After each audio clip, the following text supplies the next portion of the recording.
Want your boss to put some real action behind the rhetoric when they talk about making your workplace more inclusive? Find out how to hold their feet to the fire to demand diversity on the Diversity Dude podcast with Reg Clark. What's up, everybody? I am so ready to keep this conversation moving. And all I want to say is this. I'm on vacation, but I was like, I need to do this podcast. One, because my podcast boss, Shaletta, is such a hard driving individual. She works hard, man. She doesn't take any shortcuts. And it just had me think about really the fact that, you know, people of color, women, single parents always feel this extra burden. It's all sometimes what we call the black tax, right? The opposite to me of white privilege is black tax, right? Because somebody has to make up for that privilege, and it's usually the individuals of color, the women, the single parents. And I kind of want to loop that in. So you can interchange single parent tax, female tax with black tax, okay? But I'm talking black tax because that's something that we usually identify with. Black tax is that idea that from a young child, we've been told that we have to run faster and jump higher just to be able to compete on an equal plane. And so when I think about that, I think about, like, for example, think about the rich tax versus the middle class tax, right? So the rich guilt, if rich people were capable of having guilt, which I don't know, that maybe they are, but the rich guilt, right? So when the guy, Hank Azaria, who voices the voice of Apu, who happens to be an Indian stereotype on The Simpsons because he owns a convenience store. Hank Azaria has done this for over 20 years.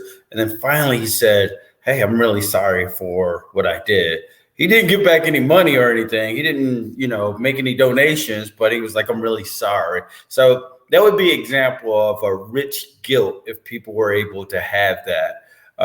Rich guilt is when people make so much money off the backs of the middle class, and the middle class are paying all the taxes, but yet somehow the rich are able to pay less taxes, percentage of taxes, than the lowest person working in their organization. So white privilege is kind of like that idea of the same as rich guilt or rich privilege, right? They have these abilities to do these things that you and I, as the common person, don't have the ability to do.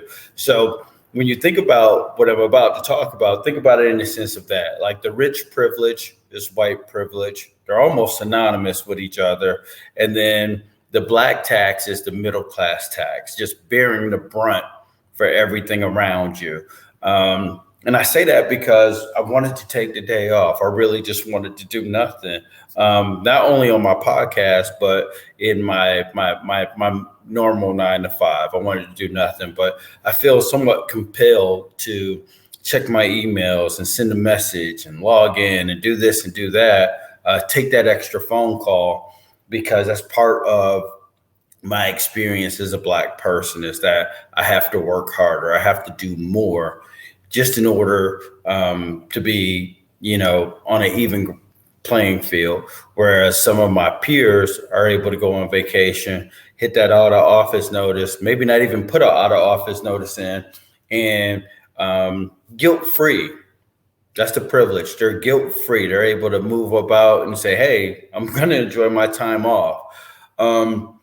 We think about this in many different ways. When we talk about white privilege, we can talk about the way that when white people are pulled over. I have friends that have torn up tickets in an officer's face to say, hey, I'm protesting. I'm not paying this. That's definitely a privilege that I don't get to enjoy. I can't tear up a ticket.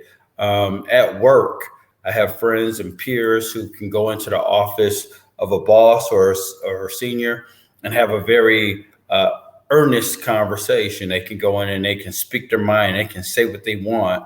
And then I know that myself and some of my peers who look like me have to really parse our language. We have to work really hard. Sometimes we send emails back and forth to each other 3 and 4 times. This sound sound like the what they would call the typical angry black male, or am I coming across in a very professional way that's acceptable to them? So I'm like taking a step back to work extra hard, whereas I have peers who have a privilege that I don't enjoy. So it's more taxing to me. Think about that. It's more taxing to me to send a simple email to someone than it is to someone who doesn't have to watch their language. They don't have to watch their tone. They don't have to do anything. They just put it out there. And I think about that in so many different facets of life, whether it's, policing, whether it's work, whether it's current events. I mean, when we talk about current events and we talk about the way that when we see one high profile individual of color or a female get treated versus another person, high profile person who happens to be white, there is a distinguished difference. And I can't think of anything more relevant than there was a gentleman named Alan Hadsick. He's a fencer.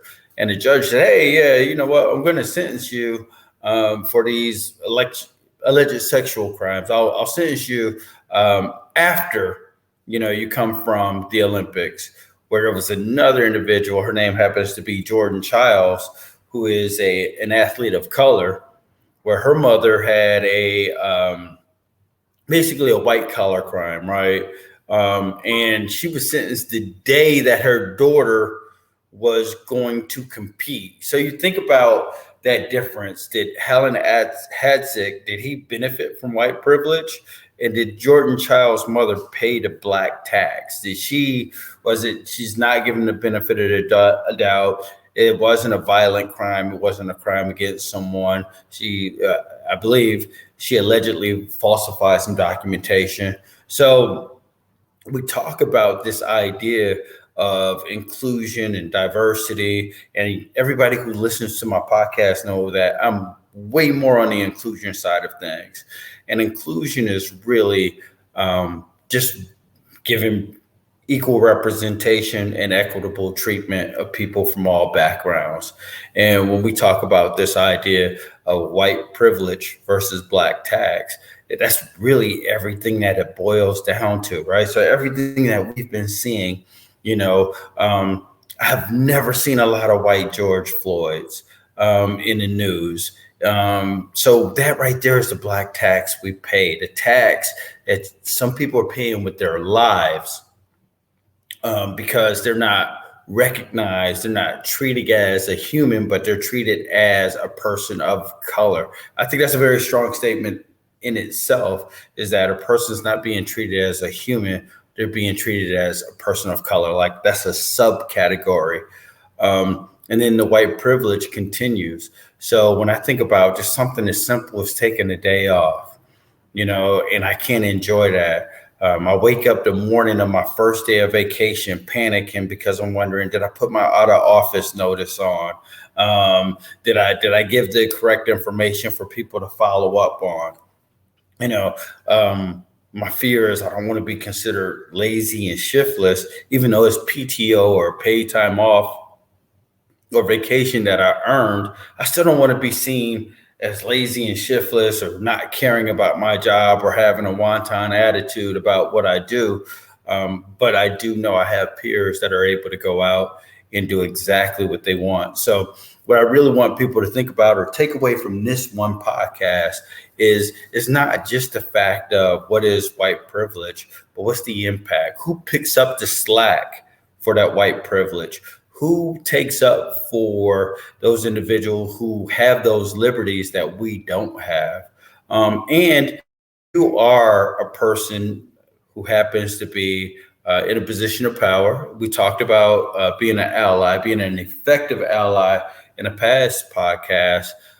What do you do when you recognize the privilege versus the tax? What do you do when you recognize that a single parent has to pay a higher tax just because they're a single parent? Maybe they can't make every meeting. Maybe it's important to them to be at a game for a child, but they have to pay the tax by either not being at that game or taking a social capital or business capital hit, a professional capital hit against themselves because their priorities just happen to be family.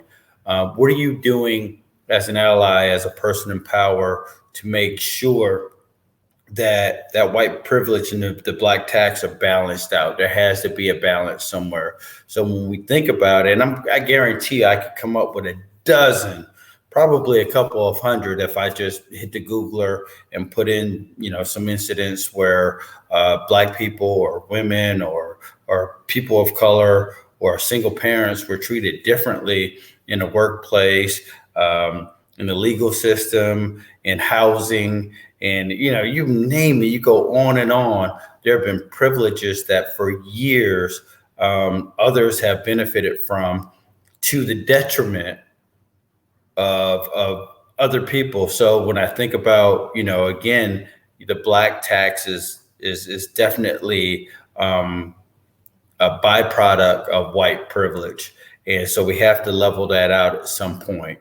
And I'm going to pay the meter and park it right there. But that's something I really want people to think about. Do that comparison between those two. And let's talk about that down the road. Tune in each week as Reg Clark shows you how to demand and implement diversity and inclusion at your job.